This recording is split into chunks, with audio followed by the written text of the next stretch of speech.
Hare Krishna friends, welcome to the Barai overseas. मेरा नाम सौरभ है और आज मैं आपको स्क्रैप बिजनेस के रिलेटेड बहुत सी इंफॉर्मेशन प्रोवाइड करने वाला हूँ। इसको कैसे अप्लाई करना है, इसके अंदर कौन कौन से लीगल डॉक्यूमेंट्स लगेंगे, लीगल कंप्लाइंसेस क्या हैं, ये सब चीज़ के बारे में जानेंगे। और ये सिर्फ ऐसा नहीं है कि ट्रेडर्स के लिए है, ये मैन्युफैक्चरर्स और ट्रेडर्स दोनों के लिए है। और मैन्युफैक्चरर्स को किस टाइप के डॉक्यूमेंटेशंस की रिक्वायरमेंट रहती है जब वो स्क्रैप इंपोर्ट करें या फिर स्क्रैप परचेज करके वो अपने फैक्ट्री के अंदर यूज़ करें स्क्रैप को। और ट्रेडर्स के लिए भी कि ट्रेडर कैसे इसको इंपोर्ट कर सकता है और क्या क्या कंप्लाइंसेस रहेंगे। यहाँ पर डिफरेंट टाइप्स के फॉर्म्स रहते हैं, ठीक है, उसको कैसे फिलअप करेंगे, जैसे फॉर्म 7 हो गया या फॉर्म 16 हो गया, ठीक है, या 9 हो गया। और इसके अलावा भी डिफरेंट है, जैसे सीटीई की कब रिक्वायरमेंट रहती है या सीटीओ की कब रिक्वायरमेंट रहती है, क्या किसके लिए मैंडेटरी है ये चीज़। ओके, इन्वायरमेंटल क्लियरेंस डॉक्यूमेंट की कब रिक्वायरमेंट रहेगी क्लियरेंस के लिए। ओके, और स्क्रैप को स्टोर करने के लिए भी क्या हमें अदर कंप्लाइंसेस फॉलो करने पड़ेंगे या डॉक्यूमेंट्स फॉलो करने पड़ते हैं। हाई सी सेल्स के टाइम पे किस टाइप के डॉक्यूमेंट्स होते हैं, एमओयू कौन कौन से हमें रिक्वायरमेंट रहते हैं, कब बनाना है।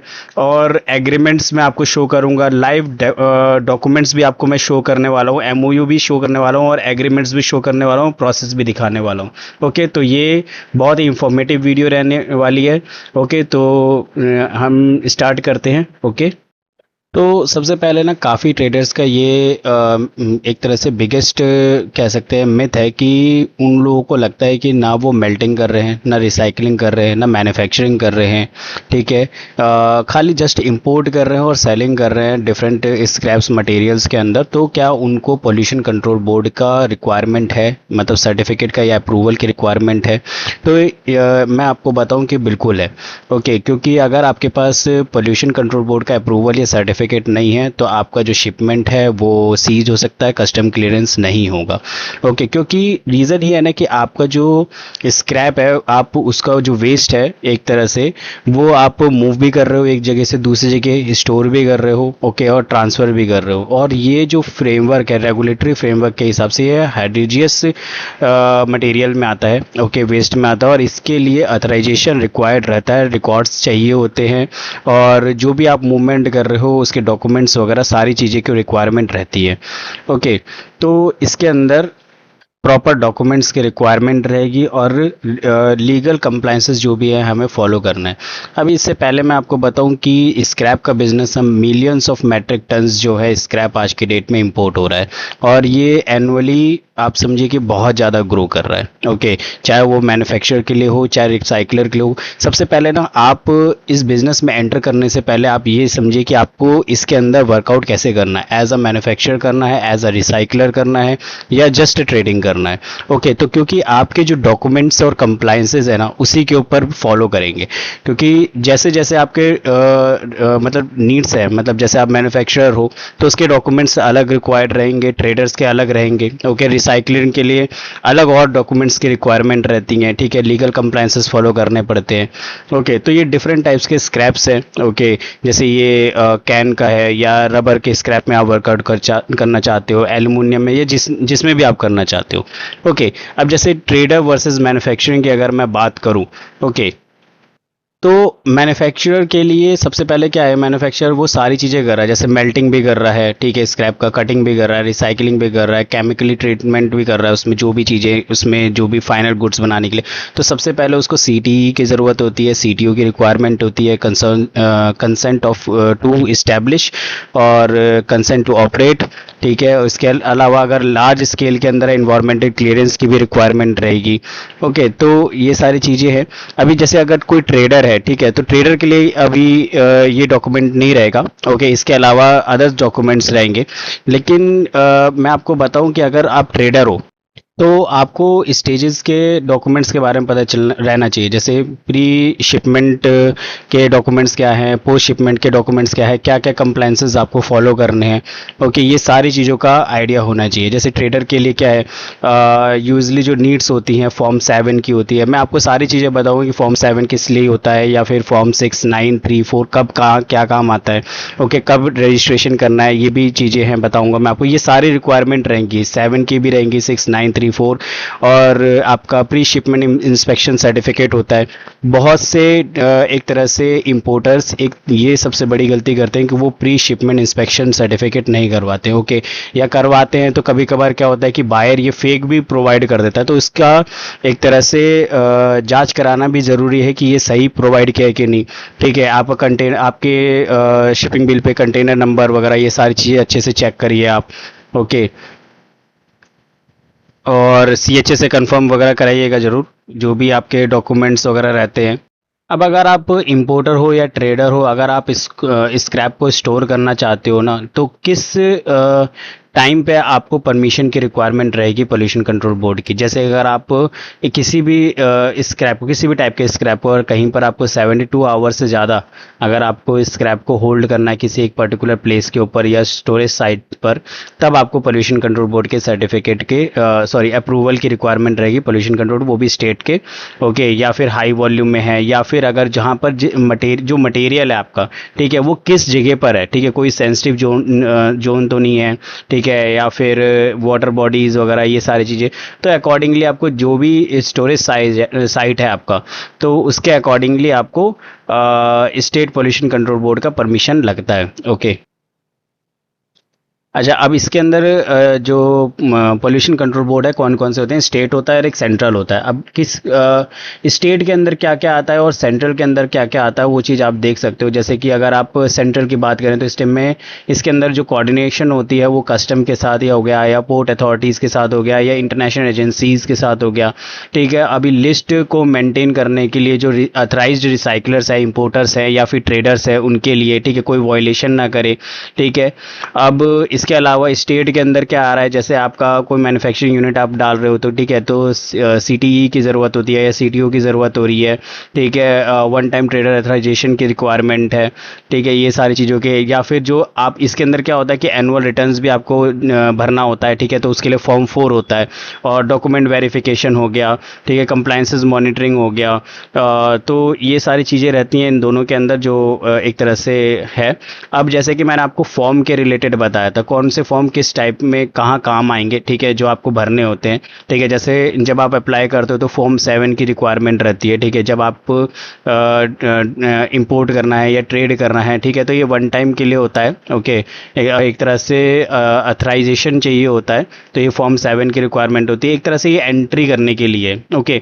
तो आप इस चीज़ को ना इस वे में याद कर सकते हो। जैसे फॉर्म 7 है गिव्स एंट्री, ठीक है। फॉर्म 6 जो एक तरह से इंपोर्ट किया उसको मूव करने के लिए, ठीक है। फॉर्म 9 जो है मूवमेंट ट्रैक करने के लिए, एक तरह से जो भी आपने एक जगह से दूसरी जगह जो आप करते हो ट्रांसपोर्ट, ठीक है, तो उसके लिए रिक्वायरमेंट रहती है। फॉर्म 3 जो है बिजनेस के रिकॉर्ड्स को मेंटेन करने के लिए, जो भी रनिंग एक तरह से आप कर रहे हो, कंप्लायंसेस वगैरह जो भी चीज़ें हैं, ओके। फॉर्म 4 जो होता है एक तरह से कंप्लायंसेस जो होते हैं ना आपका, एक तरह से एनुअल रिटर्न, ओके, जो आपको एनुअल रिटर्न जो है एक तरह से फाइलिंग करनी होती है, ओके। इसमें 30 जून से पहले करना होता है। अब जब आप इंपोर्ट करते हैं, ओके, और या फिर आपको पोल्यूशन कंट्रोल बोर्ड का सर्टिफिकेट चाहिए, तो इसके लिए आपको MOU की रिक्वायरमेंट रहती है, जो आपका कोई भी एक्चुअल यूज़र यानी मैन्युफैक्चरर हो या चाहे रिसाइकलर हो, इसके अंदर ये रिक्वायरमेंट रहेगी, ताकि जो पोल्यूशन कंट्रोल बोर्ड है वो ट्रैक कर सके कि आपने अगर कोई स्क्रैप, कोई किसी भी टाइप का स्क्रैप इंपोर्ट किया है, तो एक्चुअल वो किस जगह पर यूज़ हो रहा है, और उसका एक तरह से प्रॉपर ट्रैक रिकॉर्ड रखा जा सके। इसमें एक और मिथ है, या एक तरह से एक और डाउट रहता है काफ़ी इंपोर्टर्स का जो एंटर करते हैं, कि अगर हम अब जैसे इसमें क्या होता है कि डिफरेंट पोल्यूशन कंट्रोल बोर्ड के, हर स्टेट का पोल्यूशन कंट्रोल बोर्ड डिफरेंट है, ठीक है। जैसे महाराष्ट्र का अलग है, गुजरात का अलग है, दिल्ली का अलग है, बिहार का अलग है। तो अब इसके अंदर जैसे किसी का पोल्यूशन कंट्रोल बोर्ड सर्टिफिकेट मान लीजिए गुजरात का है, ओके, तो उनका ये डाउट होता है कि क्या मैं अगर मेरा पोल्यूशन कंट्रोल बोर्ड गुजरात का है तो क्या मैं जेएनपीटी पोर्ट पर या किसी अनदर पोर्ट पर अगर मैं इसको इंपोर्ट करता हूँ इस स्क्रैप को, तो क्या मैं उस स्टेट के अंदर सेल कर सकता हूँ? तो आप डेफिनेटली कर सकते हो। आपके पास पोल्यूशन कंट्रोल बोर्ड का सर्टिफिकेट है, अप्रूवल है, कस्टम क्लियरेंस आपका उससे हो जाएगा, और कस्टम क्लियरेंस के बाद आप किसी भी पोर्ट पर एक तरह से मतलब किसी भी पोर्ट पर मंगा करके आप कस्टम क्लियरेंस करा सकते हो और किसी भी स्टेट में आप सेल कर सकते हो। ओके, कोई जो भी जेन्युइन एक्चुअल यूजर है। अब इसके अंदर अप्रूवल प्रोसेस जो होता है, एक तरह से आपने एप्लीकेशन फाइल किया, उसके बाद फॉर्म 7 भरा, फीस भरी, उसके बाद नोडल ऑफिसर आपके एप्लीकेशन को रिव्यू करके फिर अप्रूवल दे देते हैं। अब ये देखिए मैंने आपको ना डॉक्यूमेंट लिस्ट शो कर रहा हूँ। अब इसके अंदर देखिए आपके नीड्स एंड रिक्वायरमेंट के अकॉर्डिंगली आपके डॉक्यूमेंट्स लगेंगे, ठीक है। जैसे अगर आप इंपोर्टर हो तो उसके डॉक्यूमेंट्स अलग रहते हैं, ठीक है। प्री शिपमेंट डॉक्यूमेंट हो गया, पोस्ट शिपमेंट डॉक्यूमेंट हो गया, उसमें कंप्लायंसेस क्या रहता है, अगर हाई सी सेल कर रहे हैं तो उसमें क्या डॉक्यूमेंट है, ओके। अगर मैन्युफैक्चर है तो क्या डॉक्यूमेंट है। अब जैसे इसमें आईसी हो गया, ये तो रिक्वायर्ड रहेगा ही, जीएसटी रिक्वायर्ड रहेगा ही, ठीक है। ये हो गया आपका उद्यम आधार हो गया, आईडी प्रूफ हो गया, ठीक है। और copy land documents, if place rented, ठीक है, ये हो गया आपका। अब इसके अंदर आप देखेंगे तो 9 वाला डिटेल ऑफ स्टोरेज फैसिलिटी, ठीक है। अगर आप स्टोरेज कर ही नहीं रहे हो तो फिर इसकी रिक्वायरमेंट ही कहाँ है, okay. Layout and site plan of the storage facility, अगर आप स्टोरेज नहीं कर रहे हो तो ये सारी चीज़ों की रिक्वायरमेंट ही नहीं है आपको, राइट। तो कहने का मतलब यही है कि आपके जो डॉक्यूमेंट्स है आपके वर्क के अकॉर्डिंगली रहेंगे। अब एमओयू जो होता है एक्चुअल यूज़र के साथ आप 100 रुपीज़ के स्टैम्प पेपर पे आप करवा सकते हो। तो फ्रेंड्स ये देखिए मैं आपको एमओयू भी दिखा देता हूँ कि कैसा होता है, ठीक है, इसमें कैसे बनता है। अब एमओयू की रिक्वायरमेंट रहती है, जो आपका पोल्यूशन कंट्रोल बोर्ड जो होते हैं वो मांगते हैं एमओयू, ओके। तो इसमें इंपोर्टर की डिटेल्स आ गई, ठीक है, और एक्चुअल जो या मैन्युफैक्चर जो है एक्चुअल यूज़र वो इसके साथ होता है, ठीक है। अब जैसे आर्टिकल है पर्पज़ ऑफ एमओयू, जिसके अंदर फर्स्ट पार्टी जो भी एक तरह से सेल करना चाहते हैं या इंपोर्ट कर रही है एल्यूमिनियम स्क्रैप या सीआई स्क्रैप या कॉपर, जिसमें भी मतलब इसमें आप लिख सकते हो, और अकॉर्डिंगली वो रिटर्न कमिटमेंट ले रही है, ठीक है, सेकंड पार्टी से कि वो परचेज करेगी करेगी, ओके। इस टाइप का एग्रीमेंट है। और साथ में आप जैसे कि इसमें आर्टिकल 2 में मिनिमम परचेज क्या रहेगा, ठीक है, ये पूरा आपका लिखा हुआ है कि 2000 मेट्रिक टन मंथली रहेगा, ये क्या रहेगा। अच्छा, एक और मिथ रहता है कि जैसे अब कुछ लोग सोचते हैं कि जितना बड़ा हम एक तरह से मैट्रिक टन इसमें ज़्यादा लिखवाएंगे उतना बड़ा ज़्यादा हमें अप्रूवल भी मिल जाएगा। तो ऐसा नहीं होता। जैसे आपने मान लो कि आपने 50,000 मेट्रिक टन आपने एग्रीमेंट करा लिया कि भाई हमारा यूजेस जो है या फिर एक तरह से हमारे इंपोर्ट की कैपेसिटी इतनी है और हमें यूज़ इतना है और इतना सेल करना है 50,000 मेट्रिक टन। तो लेकिन ऐसा नहीं होता कि पोल्यूशन कंट्रोल बोर्ड आपको 50,000 मेट्रिक टन का एक तरह से इंपोर्ट कराने का आपको वो दे दे, अप्रूवल दे दे या परमिशन दे दे। वो आपको देखकर एक इंपोर्टर को देखकर या फिर कह सकते हैं कि आपकी कितनी कैपेसिटी है, कितना आप सेल कर भी सकते हो कि नहीं कर सकते हो, या फिर आप किसी अनदर यूज़ के लिए तो नहीं आप कर रहे हो, ठीक है। आप सही जगह पर इन्वायरमेंटल सेफ्टी के हिसाब से ही आगे रूल्स एंड रेगुलेशंस के साथ फॉलो करते हुए वर्कआउट कर रहे हो, तो वो अपने अकॉर्डिंगली ही आपको एक तरह से परमिशन देते कि आप इतना मेट्रिक टन अभी मंगा सकते हो या फिर इंपोर्ट कर सकते हो। ऐसा नहीं कि आपने एमओयू जितना मर्जी चाह कर बनवा लिया और उसके बाद फिर आपने उतना इंपोर्ट कर लोगे, तो ऐसा नहीं होता। वो पोल्यूशन कंट्रोल बोर्ड सर्टिफिकेट जो बनता है या फिर पोल्यूशन कंट्रोल बोर्ड जो है अप्रूवल देती है वो अपने अकॉर्डिंगली देती है और आपके अकॉर्डिंगली देती हैं। अब जैसे आर्टिकल 3 है, कितने टाइम तक की ये ड्यूरेशन रहेगा, ठीक है, ये सारी चीज़ें हैं, ठीक है, एप्लीकेबल लॉ वगैरह, तो ये चीज़ आप बनवा सकते हो, ठीक है। और इसमें कुछ भी ऐसा नहीं है जो बहुत हार्ड हो, इसमें आप बराए ओवरसीज़ की पूरी हेल्प ले सकते हैं। और इसके अलावा ये देखिए फॉर्म 16 है, ठीक है। तो फॉर्म 16 ऐसा होता है। अब इसमें क्या क्या डॉक्यूमेंट्स होते हैं वो भी मैं आपको बता देता हूँ। इसको फॉर्म फिलअप करने के लिए फॉर्म 16 को फिलअप करने के लिए डॉक्यूमेंट्स जो हैं वो ये लगेंगे आपके आईसी, ठीक है, और ये सारा डॉक्यूमेंट आप रीड कर सकते हो, ठीक है, कॉपी ऑफ एड्रेस प्रूफ वगैरह, ठीक है, ये सारी चीज़ें।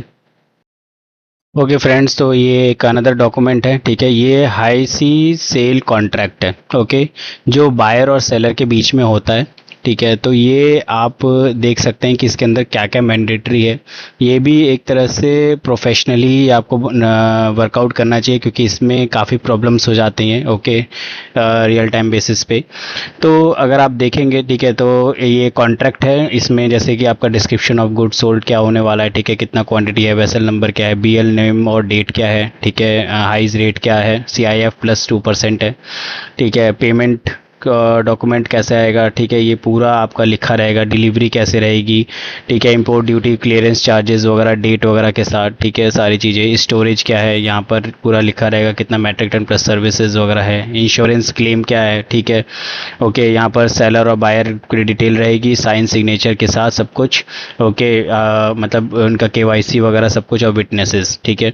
अब इसके बाद आपके ऑन सेलर है लेटर हेड, जो सेलर है उसके लेटर हेड पे क्या आने वाला है, ओके, उसके लेटर हेड पे ये 2, उसके बाद फिर ये आएगा कस्टम क्लियरेंस का आ गया, ठीक है, मुंद्रा पोर्ट का आएगा। अब सब्जेक्ट ये है कि हाई सी सेल्स डिक्लेरेशन, ओके, ये जो रीज़न है ये हाई सी सेल डिक्लेरेशन का है, ओके, और ये लेटर हेड किसके लेटर हेड पे रहेगा, सेलर के लेटर हेड पे रहेगा, ओके। अब इसके अंदर क्या लिखा है, we have I declare the above consignment has been sold to, ठीक है, पार्टी का नाम जिसको जो बायर है, having address at this on high sales terms, ठीक है, ये सारा पूरा लिखा रहेगा साइन सिग्नेचर के साथ। अब बायर के लेटर हेड पे क्या रहेगा, ठीक है, अब बायर के लेटर हेड पे रहेगा आपका ये, ठीक है, इंपोर्ट कंसाइनमेंट ऑफ, जो इंपोर्ट कंसाइनमेंट है 75 मेट्रिक टन या जो भी आपका है, ठीक है, ये स्क्रैप अराइव्ड रहेगा, ठीक है, आपका वेसल कौन है सा है और बीएल नंबर क्या है, डेट क्या है, ये पूरा चीज़ें लिखी रहेंगी, ठीक है। We hereby declare to above consignment has been purchased from, ठीक है, परचेज्ड फ्रॉम, ठीक है, यहाँ पर सेलर का डिटेल, फिर उसके बाद पूरा डिटेल रहेगा, ये पूरा आपका साइन वगैरह ये सारी चीज़ें, ओके।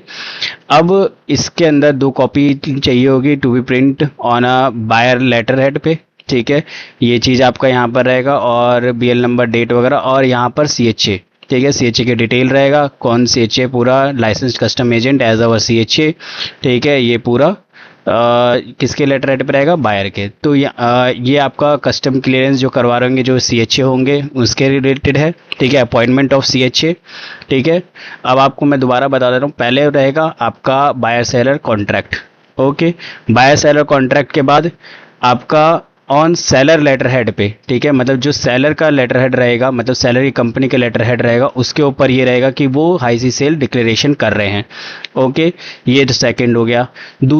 थर्ड आपका बायर के लेटर हेड पे रहेगा, उसके अंदर आपका परचेज का है कि वो जो बायर है वो परचेज कर रहा है, ठीक है, इस चीज का डिक्लेरेशन हो गया। उसके बाद अब बायर के लेटर हेड जो रहेगा उसी के ऊपर वो डिक्लेयर करेगा कि वो सीएचए कौन सा अपॉइंटमेंट कर रहा है, अपॉइंटमेंट ऑफ सीएचए, ठीक है।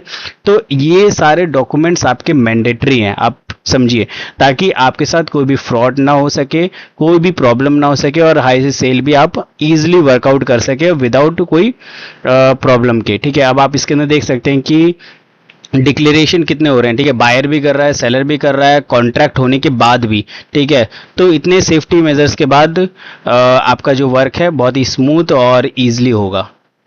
तो फ्रेंड्स ये देखिए, ये गुजरात पोल्यूशन कंट्रोल बोर्ड का वेबसाइट है, ओके। आप जिस भी स्टेट से है ना, जस्ट आप गूगल पे डाल दीजिए जो भी आपके स्टेट का नाम है, जैसे दिल्ली पोल्यूशन कंट्रोल बोर्ड डालेंगे, ठीक है, तो दिल्ली का खुल जाएगा। अगर गुजरात का डालते हैं, गुजरात का ओपन हो जाएगा। जिस भी स्टेट से आप वो ओपन कर सकते हैं। देखिए ये जैसे दिल्ली का है, ठीक है, तो आप अपने स्टेट के अकॉर्डिंगली ओपन कर सकते हैं। अच्छा, इंपोर्ट करने से पहले ना मैं आपको कई चीज़ें बताऊंगा। जैसे आज की डेट में फ्रॉड बहुत ज़्यादा हो रहा है, ठीक है। स्क्रैप जब इंपोर्ट करते हैं तो इसमें क्या क्या टाइप के फ्रॉड्स हो रहे हैं, जैसे कि आपका पुअर ग्रेड ऑफ मटेरियल्स डाल देते हैं, जैसे उसके अंदर डिफरेंट टाइप के वेस्ट इसके अंदर डाल देंगे, या फिर ऑयल फिल्ड कर देंगे, ठीक है, ड्रम्स ऑफ ऑयल, या फिर मोटर्स डाल दिया, आपने मंगाया कुछ और है और भेज कुछ और रहे हैं, ओके। इसके अलावा प्री शिपमेंट इंस्पेक्शन सर्टिफिकेट होता है, वो कभी फेक भी दे देते हैं, कभी मिसिंग रहता है, ओके। तो आपको वो चीज़ ज़रूर चेक करना है। इसके अलावा अंडर डिलीवरी भी होता है, okay. Under delivery in the sense कि जैसे आपने 27 मेट्रिक टन का है तो उसकी जगह 21-22 मेट्रिक टन भेज दिया, ठीक है। कभी कभार क्या होता है कि अनरजिस्टर्ड आईसी कर देते हैं, ठीक है, भेज देते हैं। इसके अलावा आपका इनवॉइसिंग मिसमैच होगा, या बीएल और आपका इंस्पेक्शन सर्टिफिकेट के अंदर कुछ मिसमैच होगा। तो ये सारे डॉक्यूमेंटेशंस का ना एकदम प्रॉपर आपको ध्यान देना है इंपोर्ट करते टाइम। और अपने भी जो भी डॉक्यूमेंट्स हैं वो कंप्लीट रखना है, ठीक है। इसके अलावा आपको मतलब बेसिकली एक आपको जो भी हेल्प चाहिए, ठीक है, तो उसके रिलेटेड बायोवर्सिस विद यू, ओके। इसके अलावा जैसे कॉस्टिंग निकालना हो गया, ओके, एक प्राइसिंग स्ट्रेटजी हो गई।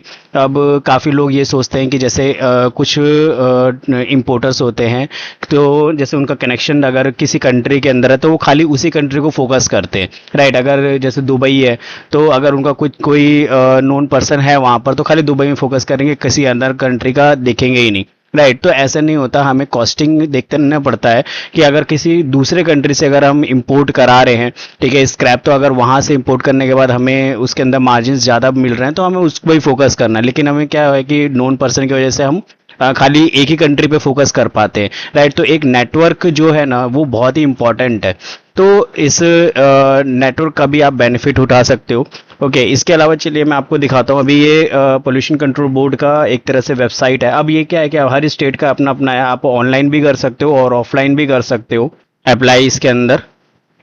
और यहाँ पर अगर आप देखोगे तो ये देखिए न्यू यूज़र और एग्जिस्टिंग यूज़र, ओके। इस पे अगर आप क्लिक करोगे तो इसके अंदर आपको यूज़र आईडी और पासवर्ड बनाना पड़ता है, ओके। तो यहाँ पर आप बना सकते हो।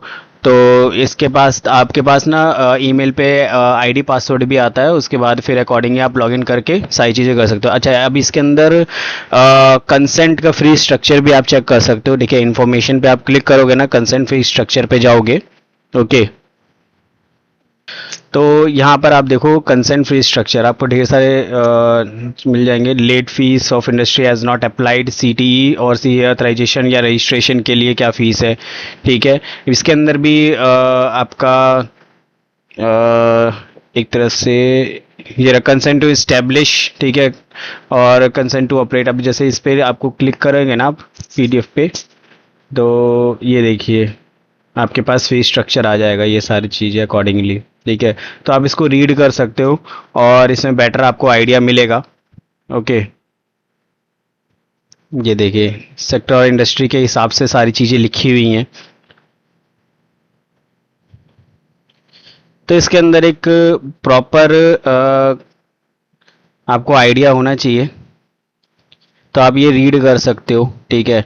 इसके अलावा यहाँ पर भी आपका लेट फीस वगैरह के लिए भी है, fees application for name change and all, ठीक है। वैसे अगर जैसे दिल्ली में मैं जाता हूँ, ठीक है, ये दिल्ली पोल्यूशन कंट्रोल बोर्ड का है, ठीक है। अगर आप नीचे आएंगे तो ये देखिए डिफरेंट फॉर्म्स मिल जाएंगे, जो मैंने आपको पहले अभी बताया था, डिफरेंट टाइप्स के फॉर्म्स, ओके। अब ये देखिए अब इसके अंदर भी कैटेगरी होता है, ओके। जैसे ग्रीन कैटेगरी हो गई, वाइट हो गया, ऑरेंज हो गया, रेड हो गया, ठीक है। तो ये कैटेगरी वाइज भी सारी चीज़ें रहती हैं, ओके। तो अगर जैसे कि मैं अगर इसके अंदर रेड कैटेगरी का कंसेंट फॉर्म करता हूँ, सीटीओ, ठीक है, सीटीई का भी फॉर्म है, सीटीओ का भी फॉर्म है, ठीक है। तो ये आप यहाँ से डाउनलोड कर सकते हो। जैसे रेड कैटेगरी का, तो ये आपको जोन पता होना चाहिए, रेड कैटेगरी में आएगा या फिर किस कैटेगरी में आएगा, ये मैन्युफैक्चरिंग के लिए है, ओके। तो ये देखिए ये डॉक्यूमेंट है, ये रेड के लिए है, ओके। तो ये आपका हर स्टेट का अपना अपना अकॉर्डिंगली रहता है, ठीक है। तो आप जिस भी स्टेट से हैं आप अकॉर्डिंगली जो भी आपके डाउट क्वेरी है, ठीक है, उसके लिए आप ब्रायो ओवरसीज के टीम मेंबर्स को अप्रोच कर सकते हो आप, ओके। ये देखिए इसके अलावा आपको मैं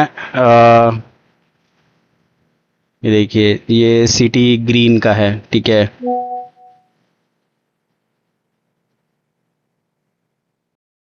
ये देखिए, ओके। अब यहाँ पर आप ना देखिए जो भी आपको फॉर्म चाहिए, ओके। ये देखिए अंडरटेकिंग फॉर्मेट सीटीओ। अब जैसे आपको मान लीजिए एनुअल रिटर्न का जो मैंने फॉर्म 4 बताया था, ओके।